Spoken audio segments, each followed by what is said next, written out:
കാട്ടുകൊമ്പൻ പടയപ്പിയെ കാടുകയറ്റണമെന്ന ആവശ്യം വീണ്ടും ശക്തമാകുന്നു. സമീപകാലത്തായി കാട്ടുകൊമ്പൻ ജനവാസ മേഖലകളിൽ ഇറങ്ങി കൂടുതലായി നാശം വരുത്തുകയും ഭീതി പരത്തുകയും ചെയ്യുന്ന സാഹചര്യത്തിലാണ് ആവശ്യമുയരുന്നത്. കഴിഞ്ഞ ദിവസം പടയപ്പിയുടെ മുന്നിൽപ്പെട്ട സ്കൂൾ ബസ്സും ബൈക്ക് യാത്രികരും രക്ഷപ്പെട്ടത് തലനാരിഴയ്ക്കായിരുന്നു.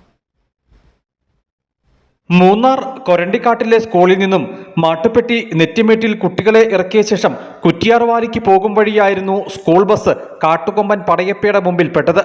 ഇതുവഴിയെത്തിയ ഇരുചക്ര വാഹന യാത്രികരും കാട്ടാനയ്ക്ക് മുമ്പിൽപ്പെട്ടു. ആദ്യമെത്തിയത് ബൈക്ക് യാത്രികരായിരുന്നു. ആനയെ കണ്ടതോടെ ഇവർ ഭയന്ന് വാഹനത്തിൽ നിന്നും താഴെ വീണു. പിന്നാലെ ബസ് എത്തിയതോടെ ബൈക്ക് യാത്രികർ ബസ്സിന് പിന്നിൽ അഭയം പ്രാപിച്ചു. റോഡിൽ ഏതാനും സമയം കാട്ടുകൊമ്പൻ നിലയുറപ്പിച്ച് ഭീതി പരത്തി. പിന്നീട് റോഡിൽ നിന്നും പിൻവാങ്ങി.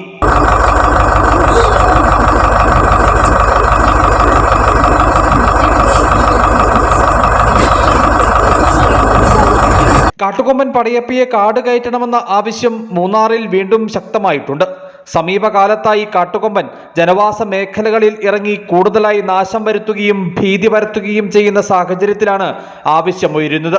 മുമ്പ് ശാന്ത സ്വഭാവക്കാരനായിരുന്ന പടയപ്പ സമീപകാലത്തായി ആക്രമണ സ്വഭാവം പുറത്തെടുക്കുന്നുണ്ട്. വേനൽ കനക്കുന്നതോടെ കാട്ടാന കൂടുതൽ ആക്രമണകാരിയാകുമോ എന്ന ആശങ്കയും തൊഴിലാളി കുടുംബങ്ങൾ മുമ്പോട്ട് വയ്ക്കുന്നു. News bureau, Adimali.